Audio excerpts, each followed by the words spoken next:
엔비디아를 한번 볼게요. 엔비디아는 21년 고점 350불에서 지금 270불까지 1분기에 굉장히 많이 올라왔습니다. 거의 1분기를 이끌었었던 미국 시장의 주도주라고 봐도 될 것 같아요. 테슬라와 함께. 그런데 지금은 반등장이에요. 추세를 높여가는, 즉 요런 신고가를 만들어내는 추세적인 상승장이 아닙니다. 초대형 주 기준이에요. 숫자가 필요한. 그런데 엔비디아는 350불에서 네, 안녕하세요. 강추세입니다. 오늘 3월 27일이고요. 오늘도 시장이 상승 마감됐습니다. 물론 코스피는 소폭 하락했지만 이 부분은 지난 영상에서 계속해서 이야기를 드렸었던 부분이고요. 코스닥은 지속적으로 상승을 보이고 있습니다. 강추세 채널에서는 은행이 망에 자빠지는데도 불구하고 미국 시장도 마찬가지고 한국 시장도 마찬가지고 패닉으로 빠지지 않는다는 이야기를 지속적으로 드려왔습니다. 지난 영상에 보면 미국이 기침하면 한국 시장은 실리콘밸리 은행이 파산하고 나서 바로 그 주말에 제작을 한 영상입니다. 그리고 그 다음에 나온 부분이고요. 그리고 13일 전 코스닥이 하락한 2주 전 화요일인데 코스닥이 4% 하락한 날입니다. 코스닥이 4% 하락한 날에도 여전히 강한 시장의 움직임을 예상하고 있었고, 물론 그 이후로는 코스닥은 계속해서 강세를 보였습니다. 그리고 이 부분도 마찬가지죠. 앞으로 오는 수익의 기회. 그리고 CS은행, 실리콘밸리 은행 이후에 CS은행에 문제가 생겼는데도 불구하고 지속적으로 시장이 강하게 움직일 것이고 시장은 패닉으로 들어가지 않는다는 영상을 만들어서 올렸습니다. 그리고 10일 전에도 마찬가지였어요. 계속해서 시장이 강하다는 내용의 영상을 만들어서 올리고 있습니다. 영상 길이를 보시면 아시겠지만 3분, 6분 이런 내용들은 최소한의 자료를 가지고 이야기를 드리는 거기 때문에 지난 영상을 확인하시면 시장을 어떻게 봐야 되는지 제일 간단하게 아실 수 있습니다. 그리고 오늘도 시장이 계속 반등이 나오고 있는데도 불구하고 나스닥 선물은 0.35%, 오늘은 S&P 500 선물까지 강세를 보이고 있고 0.6% 상승 중입니다. 현물 시장에서도 강세를 보이고 있어요. 나스닥은 지금 현재 0.45% 상승, S&P 500은 0.6% 상승 중입니다. 그리고 제가 지난 영상에서 보면 제가 시장이 강하게 움직일 것이라고 이야기한 근거는 채권 시장에서 수익을 낼 수 있는 폭이 있기 때문입니다. 오늘은 채권에서 매도가 나오고 있는데 충분히 차익을 볼 수 있을 만큼 채권에서의 시세가 나왔기 때문입니다. 자, 그런데 생각해 보세요. 지금 기준금리가 5%입니다. 기준금리가 5%인데 즉시 인하를 할 수도 있고 안 할 수도 있죠. 즉시 인하를 하게 되면 이 채권 금리는 다시 떨어지기 시작할 겁니다. 그러면 채권 가격에서는 수익이 또 발생합니다. 금리 인하의 속도, 그리고 금리 인하의 속도가 어느 정도까지 나올지는 가봐야 알 수 있어요. 하지만 지금은 금리를 혹시 올리더라도 0.25% 이상 올리기가 쉽지 않습니다. 금리 인상은 막바지에 왔어요. 지금 여러 가지 은행 관련된 문제들, 이런 문제가 터지고 있는데도 불구하고요. 자, 그런데 강추세 채널에서는 은행이 망에 자빠지고 있는데도 계속해서 시장이 강하다는 코멘트를 했느냐? 이건 아주 간단합니다. 채권 시장에서 수익이 날 수 있는 폭이 너무 크기 때문이었어요. 근데 그게 아직도 채권 금리에서 일정 부분 반영을 하고 있다고는 하지만요. 아직도 기준금리는 5%입니다. 채권 시장에서의 수익 날 수 있는 폭은 아직 굉장히 큽니다. 하지만 채권을 높은 레버리지, 3배나 4배짜리 채권을 들어간다 그래도 정확한 타이밍을 맞추기 전까지는 주식으로의 수익 낼 수 있는 폭이 훨씬 더 큽니다. 그래서 채권은 정말 내가 큰 자산가다 이랬을 때 채권을 하는 거고, 1,000만 원 투자하고 5천만 원 투자하고 1억 투자하고 저 같은 개인 투자자들은 채권보다는 주식으로 승부를 봐야 됩니다. 그것 말고는 시장에서 살아남을 수 있는 답이 없고, 단 시장이 패닉이나 폭락 구간으로 들어갈 수 있는지 없는지에 대한 판단을 보기 위해서 채권을 보는 겁니다. 다시 말씀드립니다.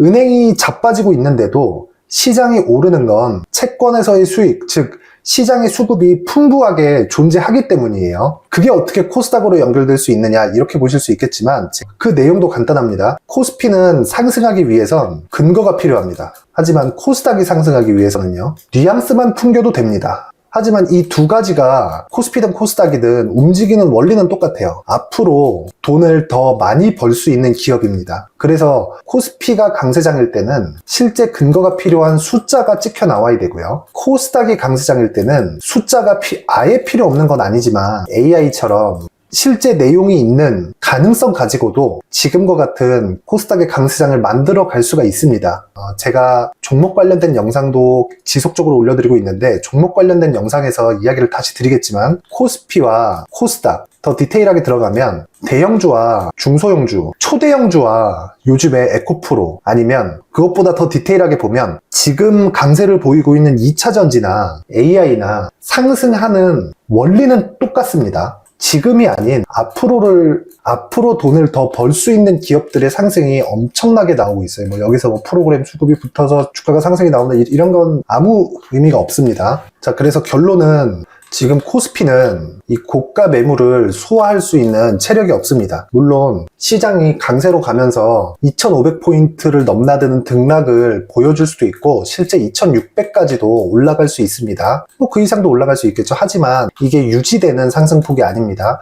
그렇다는 건 지금 코스닥처럼 이렇게 상승, 쉬고, 상승, 또 쉬고 이런 식으로 등락을 보이면서 가면 종목들이 화랑을 보입니다. 그런데 코스피 같은 경우에는 고가에 막혀있는 이 매물을 넘었을 때도 단기간 거래가 폭발하면서 넘는 구간이 나오기 때문에 실제 저 같은 개인 투자자들이 코스피에 들어가서 수익을 내기가 상당히 쉽지가 않습니다. 제가 말씀드리는 코스피라는 건 삼성전자, 하이닉스 같은 초대형주를 이야기를 하는 거예요. 그래서 지금은 초대형주에 대한 매매를 할 구간은 절대 아니다. 하지만 코스닥에서는 앞으로 남아있는 2023년, 길면 2024년까지도 지속적으로 지금과 같은 강세장을 만들어갈 수 있습니다. 그런데 코스닥 지수보다는 개별 종목에 대한 움직임에 주목을 하셔야 될 때예요. 제가 마지막으로 한마디 더 드릴게요. 나스닥입니다. 나스닥이 계속해서 반등이 나오고 있어요. 1월달 만들었던 저가, 그리고 3월의 저가, 그리고 10월의 저가가 또 있습니다. 계속 높아지고 있어요. 지금 나스닥이 올라가고 코스닥이 올라가는 건 앞으로 좋아질 숫자를 확인한 것이 아닙니다. 더 이상 나빠지지 않겠구나 하는 걸 확인한 이후에 나오는 반등입니다. 말 그대로 반등이에요. 추세적인 상승이 아닙니다. 저가가 높아지니까 추세를 만들어가고 있다고 보실 수 있겠지만 지금은 상승 추세가 아니라 반등장입니다. 반등장에서는 고가가 항상 막혀 있어요. 자, 고가가 막혀있다는 의미는 테슬라가 여기까지 올라갈 수 있을까요? 올라갔다 칩시다. 여기를 넘어갈 수 있을까요? 안 되겠죠. 여기를 넘어가려면 테슬라의 실적이 이 구간을 넘는 걸 확인해야 됩니다. 테슬라죠. 21년 10월 실적 넘었네요. 테슬라는 지금보다 더 많이 올라갈 수 있지만 금리에 대한 요인이 발목을 잡을 거예요. 테슬라는 지금 이익률이 떨어질 수 있는 요인을 가지고 있어요. 뭐 경쟁사들이나 뭐 이런 이익률에 대한 부분도 물론 있습니다. 하지만 금리가 높아지면서 테슬라 같은 고 PER 종목에 할인율이 발생했기 때문입니다. 그래서 테슬라는 실적 외적인 요인도 하락 요인이 있다. 하지만 이 가격대는 실적을 열어보니 이거 너무 많이 내렸다. 테슬라의 반등 요인은 그것입니다. 그리고 다른 거 하나 보죠. 엔비디아를 한번 볼게요. 엔비디아는 21년 고점 350불에서 지금 270불까지 1분기에 굉장히 많이 올라왔습니다. 거의 뭐 1분기를 이끌었었던 미국 시장의 주도주라고 봐도 될 것 같아요. 테슬라와 함께. 그런데 지금은 반등장이에요. 추세를 높여가는, 즉 요런 신고가를 만들어내는 추세적인 상승장이 아닙니다. 초대형주 기준이에요. 숫자가 필요한. 그런데 엔비디아는 350불에서 100불 초반까지 하락했죠. 몇 프로입니까? 70% 이상 되죠. 실적은 1.2불에서 0.2불까지 떨어졌습니다. 실적 하락폭은 그렇지만 이걸 연으로 돌리잖아요. 지금 이게 분기로 돼 있죠.